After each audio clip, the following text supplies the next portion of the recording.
தென்னாடுடைய சிவனே போற்றி, எந்நாட்டவர்க்கும் இறைவா போற்றி. நேயர்கள் எல்லாருக்கும் வணக்கம். இந்த வீடியோவில் விசுவாவசு வருடம் ஆனி மாதத்திற்கு உண்டான ராசி பலன்கள் அப்படிங்கிறது தான் நம்ம பார்க்க போகிறோம். இந்த மாதத்தை பொறுத்த வரைக்கும் கிரகங்களோட மாற்றம் அப்படிங்கிறது குறைவாக இருந்தாலும் கூட நிறைய கூட்டணிகள் அப்படிங்கிறது இருக்கு. இது கிட்டத்தட்ட கிரகங்கள் ஆடக்கூடிய ஒரு பொம்மலாட்டம் அப்படிங்கிற மாதிரி தான். அதாவது கிரகங்களோட ராஜா சூரியன் இந்த மாசம் முழுக்க மிதன ராசியில குரு பகவானோட சேர்ந்து குருராஜ யோகம் அப்படிங்கிற ஒரு அற்புதமான யோகத்தை கொடுக்கிறாரு. அது மாதிரி செவ்வாய் சிம்ம ராசியில கேதுவோட இணைஞ்சிருக்காரு. அது மட்டும் இல்லாம மீனராசியில இருக்கக்கூடிய சனியை பார்க்கிறார். இது பகை கிரகங்கள் பார்த்துக்கிறது அப்படிங்கறத அர்த்தம். இது உங்களோட ராசிக்கு என்ன விளைவு அப்படிங்கறத கொடுக்க போகுது. அதோட புதன் மிதன ராசியில இருக்கார், 8ஆம் தேதி கடகராசிக்கு போறார். சுக்கிரன் மேசராசியில இருக்கார், 15ஆம் தேதி ரிஷபராசிக்கு போய் ஆட்சி பெற்று உட்கார போறார். குரு பகவான் மிதன ராசியிலையும் சனி பகவான் மீன ராசியிலையும் இருக்காங்க. ராகு கும்பராசியில இருக்கார். அதாவது சிம்மத்துல இருக்கிற செவ்வாய் 7ஆம் பார்வையா கும்பத்துல இருக்கிற ராகுவையும் பார்க்கிறார். கேது சிம்மத்துல செவ்வாயோட கூடி இருக்கு. அதாவது ஒரு சர்ப்ப கிரகம் கேது செவ்வாயோட கூடி இருக்கு, இன்னொரு சர்ப்ப கிரகம் ராகுவ செவ்வாய் பாக்குது. இந்த பார்வை, இந்த ஆட்சி, இந்த பரிவர்த்தனை, இது எல்லாம் சேர்ந்து உங்களுக்கு என்னென்ன பலன்களை கொடுக்க போகுது அப்படிங்கறத பார்ப்போம். நீங்க நினைச்சதெல்லாம் நடக்கணும் அப்படின்னு சொல்லிட்டு நவ கிரகங்களையும் பிரார்த்தனை பண்ணிக்கிட்டு வீடியோக்குள்ள போவோம். மீனராசி நேயர்களே, உங்களுக்கு இந்த ஆனி மாசம் எப்படி இருக்கு அப்படின்னு பாத்தீங்கன்னா, ராசி அதிபதியோட நிலையில எந்த விதமான மாற்றமும் இல்ல. ராசிக்கு 4வது வீட்டுல அவர் இருக்காரு. அதாவது குரு பகவான் அர்த்தாஷ்டம குருவா இருக்காரு. 7.5 சனியில உங்களுக்கு ஜென்ம சனி அப்படிங்கிறது வலுவா இருக்கு. அப்படிங்கறதால உத்தியோகம் மாற்றம், வீடு மாற்றம், இடம் மாற்றம், இதுக்கான அறிகுறி அப்படிங்கறதெல்லாம் நிறைய இருக்கும். இப்ப நம்ம பாட்டுக்கா ஒரு இடத்துல வேலையை பார்த்துக்கிட்டு இருப்போம். ஏதோ காலைல ஆனா கிளம்பி வேலைக்கு போனோமா, சாயங்காலம் ஆனா வீட்டுக்கு வந்தோமா, பிள்ளையோட கொஞ்சம் விளையாண்டோமா, ஏதோ பாடம் சொல்லி கொடுத்தோமா, சாப்பிட்டோமா, தூங்கணுமான்னு இருக்கும். இப்ப திடீர்னு பாத்தீங்கன்னா எங்கேயாவது டிரான்ஸ்ஃபர் கொண்டு போய் ஒரு 60 கிலோமீட்டர் 70 கிலோமீட்டர் தள்ளி கொண்டு போட்டுருவாங்க. என்னடா பண்றது, என்ன கடை சோறத்துன்னுக்கிட்டு தான் இருக்கணுமா, இனிமேல் வீட்டு சோற திங்க முடியாதா, ஒழுங்கா 8 மணி 7 மணிக்கு எழுந்திரிச்சு வேலைக்கு போயிட்டு இருந்தோம், இனிமேல் விடிய காலெல்லாம் எழுந்திரிச்சு வேலைக்கு போகணும், வீட்டுக்கு வரத்துக்கு ராத்திரி 10 மணி ஆகி போவோம். இந்த மாதிரி எல்லாம் இருக்கும். இல்லைன்னா வெளியில தங்கணும் போனோம் வந்தோம் அப்படின்னா அதுக்கு தனியா செலவாகும். அது ஒரு விதமான சலிப்பை கொடுக்கும். ஆனா இந்த மாற்றத்தை நீங்க ஏத்துக்கணும். என்ன காரணம் அப்படின்னு பாத்தீங்கன்னா, ஜென்மசனி அப்படிங்கிறது நடக்கும்போது கொஞ்சம் நாம பிரிஞ்சிருந்தோம் அப்படின்னா நன்மை அப்படிங்கிறது நடக்கும். அதோட நன்மை நடக்குதோ இல்லையோ, வரக்கூடிய கெடுதல் அப்படிங்கிறது குறையும். அதனால பிரிவுகளை பத்தி நீங்க கவலைப்பட வேண்டியதில்லை. அது மாதிரி சில பேருக்கு வீடு மாறக்கூடிய சூழல் அப்படிங்கிறது வரும். வல்லனாலும் நீங்களா வர வச்சுக்கிறது தான் நல்லது. ஏன்னா ஒரு மாற்றம் அப்படிங்கறதா இந்த நேரத்துல உங்களுக்கு ஒரு நல்ல பாசிட்டிவான எனர்ஜியை கொடுக்கும். அப்ப ஒரு வாடகை வீட்டுல இருக்கேன், போறேன் வரேன் அப்படின்னா வேற வீட்டுக்கு மாறுறது நல்லது. இல்லை ஜோசியரை நான் சொந்த வீட்டில் தான் இருக்கேன் அப்படின்னா சொந்த வீட்டில் இருக்கிறவங்களும் சின்ன மாற்றத்தை வர வச்சுக்கணும். படுக்கிற இடத்த மாற்றிக்கலாம், உணவு இருந்த இடத்துல மாற்றிக்கலாம். இங்கிட்டு உட்காந்து சாப்பிட்டா அங்கிட்டு உட்காந்து சாப்பிடுங்க. அந்த மாதிரி மாற்றத்தை வர வச்சுக்கணும். அது மாதிரி அண்ணன் தம்பி எல்லாம் ஒரே இடத்துல இருக்கக்கூடாது, கொஞ்சம் விட்டு கொடுத்து தான் போகணும். இல்லை இருக்கிறது ஒரு வீடு தான், நாங்கள் 2 பேரும் அண்ணன் தம்பி ஒன்றா இருக்கோம் அப்படின்னா சந்திப்புகளை குறைச்சிக்கணும். அவங்க இருக்கிற நேரத்தில் நீங்கள் இருக்கக்கூடாது, நீங்கள் இருக்கிற நேரத்தில் அவங்க இருக்கக்கூடாதுன்னு ஏதோ முகத்துக்கு முகம் பார்த்துக்காம அப்படியே பட்டும்படாமல் ஓட்டிக்கிட்டு இருந்தீங்க அப்படின்னா பெரிய பிரச்சனை அப்படிங்கிறது உருவாகாம பார்த்துக்கலாம்.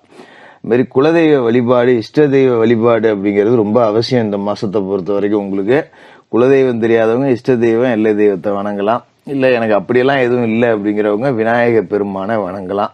அது மாதிரி ஆனி மாசம் 8ஆம் தேதி கடகராசிக்கு புதன் போறார். உங்க ராசிக்கு 4க்கும் 7க்கும் அதிபதியான அவரு கேந்திராதிபத்திய தோஷம் பெற்ற ஒரு கிரகம். அவர் 5ஆம் இடத்துல வரும்போது அந்த தோஷங்கிறது கொஞ்சம் வேலை செய்யும். பிள்ளைகளால பிரச்சனை கொடுக்கும். பிள்ளைங்களை கொண்டு போய் ஒரு இடத்துல படிக்க வச்சோம்னா அங்கே எனக்கு ஒழுங்கா படிக்க பிடிக்கலங்கும். இல்லைன்னா வாத்தியார் ஃபோன் போட்டு சொல்லுவான், வரமாட்டேங்கிறான், கட்டடிச்சுட்டு ஊர் சுற்றிட்டு இருக்கான், அடங்க மாட்டேங்கிறான், ஒழுங்கா படிக்க மாட்டேங்கிறான், போறான் வரான் அப்படின்னு சொல்லிட்டு. அதனால கொஞ்சம் பிள்ளைகளை கட்டுப்பாட்டில் வச்சு வளர்த்துக்கணும். அதே நேரத்தில் கண்டிப்பு அப்படிங்கிறத அதிகப்படுத்தக்கூடாது. அவங்க போக்குலேயே விட்டு தான் பிடிக்கணும். இப்போ போய் நீ கண்டிச்சுன்னா ஏற்றுக்கிட்டு நிற்கும். அதனால தேவையில்லாத ஒரே முட்டா கண்டிச்சிடவும் முடியாது, ஒரே அடியா விட்டுறவும் கூடாது. இது மாதிரி பிள்ளைகளோட திருமணம் உள்ளிட்ட சுபகாரிய நிகழ்ச்சிகள் எல்லாம் கொஞ்சம் தள்ளி போகும். என்னதான் நீ பிள்ளைக்கு தேடி தேடி வரம் பார்த்தாலும் சரியா அமையாது. பொண்ணு பிடிச்சா மாப்பிள்ளை பிடிக்கல, மாப்பிள்ளை பிடிச்சா பொண்ணு பிடிக்கல, இப்போ 2 பேருக்கும் பிடிச்சி போச்சுன்னா ஒரு ஜாதகம் செட் ஆக மாட்டேங்குது, ஏதோ ஒரு பேச்சுவார்த்தையில் நின்று போகுதுங்கிற மாதிரி இருக்கும். அது மாதிரி படிச்சு முடிச்ச பிள்ளைங்களுக்கு வேலை கிடைக்கிறதுல பெரிய சிரமமா இருக்கும். நம்ம புள்ளையோ நல்ல புள்ளையோ நல்லபடியா வேலை தேடிட்டு இருக்கு, கஷ்டப்படுது பாவம் அப்படின்னாலும் கூட வேலை அமையாது டக்குன்னு. அதனால் நம்ம கொஞ்சம் விட்டு கொடுத்து போகிறது தான் நல்லது. உங்களுக்குமே பார்த்தீங்கன்னா வேலையில் வந்து வேலை பளு அப்படிங்கிறது கொஞ்சம் அதிகமாக தான் இருக்கும். மேல்மட்ட அதிகாரிகள் நம்மக்கிட்ட வேலையை கொண்டாந்து திணிப்பாங்க. எல்லாரும் சும்மா ஊந்திருக்கானோ, அவனோல்ட்ட வேலை கொடுக்க மாட்டேங்கிறாங்க, ஏன்டா என் உயிரை எடுக்கிறீங்க அப்படிங்கிற மாதிரி தான் இருக்கும். ஏகப்பட்ட கஷ்ட நஷ்டம் அப்படிங்கிறது வரும். ஆனால் அதெல்லாம் சமாளிச்சிங்கன்னா உங்களை வந்து வேணும்னு வேலையை கொண்டாந்து திணிக்கல, அவங்க மேலே நம்பிக்கை வச்சு செய்கிறாங்க அப்படிங்கிறத உணர்ந்து நீங்கள் செஞ்சீங்க அப்படின்னா ஒரு சம்பள உயர்வு, ஊதிய உயர்வு, ஒரு பணி நிரந்தரம் இதெல்லாம் கிடைக்கக்கூடிய அமைப்பு அப்படிங்கிறதும் இருக்குது. அதுமாரி தனஸ்தானத்தில் சுக்கிரன் இருக்கார். கலைத்துறையை தொழிலாக கொண்டு செயல்படக்கூடியவர்கள், கலைத்துறை சார்ந்து வியாபாரம் செய்யக்கூடியவர்கள், இவங்க எல்லாத்துக்குமே நல்ல வளர்ச்சி அப்படிங்கிறது இருக்கும். அதுமாரி நீங்கள் ஒரு பள்ளிக்கூட வாசலில் புத்தகம், நோட்டு, இந்த ஸ்டேஷ்னரி இந்த மாதிரி வியாபாரம் செய்கிறவங்களா இருந்தீங்கன்னா நல்ல வியாபாரம் அப்படிங்கிறது இருக்கும். ஆடை, ஆபரணம், ஜவுளி வர்த்தகம், வாசனை திரவியங்கள் இந்த மாதிரியான வணிகம் செய்யக்கூடியவர்களுக்கும் நல்ல லாபம் அப்படிங்கிறது இருக்கும். இதுமாரி சுக்கிரன் அப்படின்னாலே பால், வெள்ளை, ஆடு, மாடு, பட்டி இதெல்லாம் வந்து நல்லா பெருகும். ஆடு, மாடு, கோழி வளர்க்குறவங்களுக்குலாம் நல்ல லாபம் இருக்கும். சாதாரணமாக ஒரு குட்டி போடுற ஆடு 3 குட்டி போட்டுச்சு அப்படிங்கிற அளவுக்கு ஆடு மாடுகள் மூலமாக நல்ல வருமானம் அப்படிங்கிறது இருக்கும்.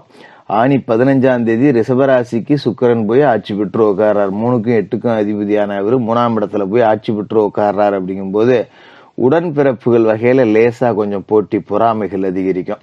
நம்ம இப்போ பங்கு பாகம் பிரிக்கணும் போகணும் வரணும்னா அது கொஞ்சம் சாதகமாக இருக்காது. உனக்கு கூட பிடிச்சி எனக்கு குறைஞ்சி பிடிச்சி அப்படிங்கிற மாதிரியெல்லாம் இருக்கும்.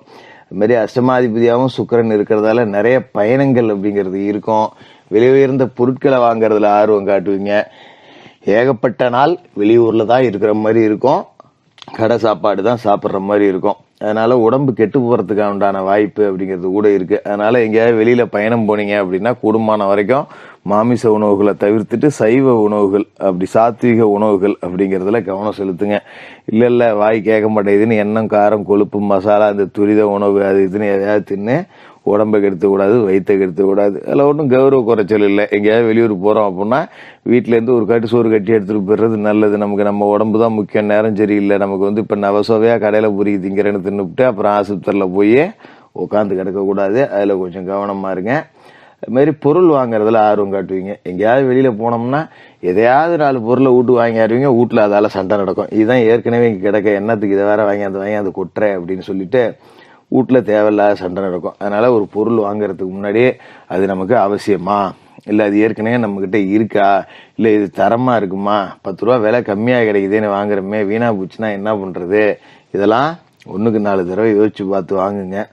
மற்றபடி இந்த காலகட்டத்தில் செவ்வாயோட பார்வை அப்படிங்கிறது உங்களோட ராசியிலேயே விழுவுது.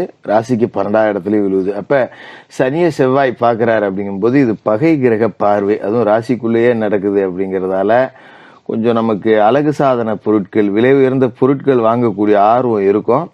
அதன் மூலியமாக 10 ரூபா உங்களுக்கு செலவு ஆகுமே தவிர ஒரு சந்தோஷம் கிடைக்காது, அது நல்லபடியாக இருக்காது. அதனால் கொஞ்சம் அதுமாரி தேவையில்லாத ஆடம்பர பொருட்கள் வாங்குறதுல கவனத்தை குறைச்சிக்கிங்க.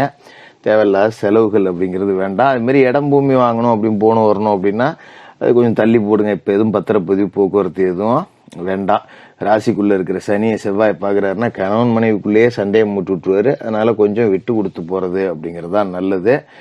மற்றபடி தினமும் விநாயகர் வழிபாடு, குலதெய்வ வழிபாடு தாராளமாக நீங்கள் செஞ்சுட்டு தான் வேலைகளையே தொடங்கணும். அதேமாதிரி சனிக்கிழமையில் சனிக்கு எள்ளு விளக்கு போடுங்க. மாற்றுத்திறனாளிகளுக்கு உங்களால் முடிஞ்ச உதவிகள் செய்யுங்க. ஆனி போராட்டத்துக்கு மத்தியில் சில நன்மைகளையும் கொடுக்கக்கூடிய மாதமாக இருக்கும். மீனராசிக்காரர்களுக்கு வாழ்த்துக்கள்.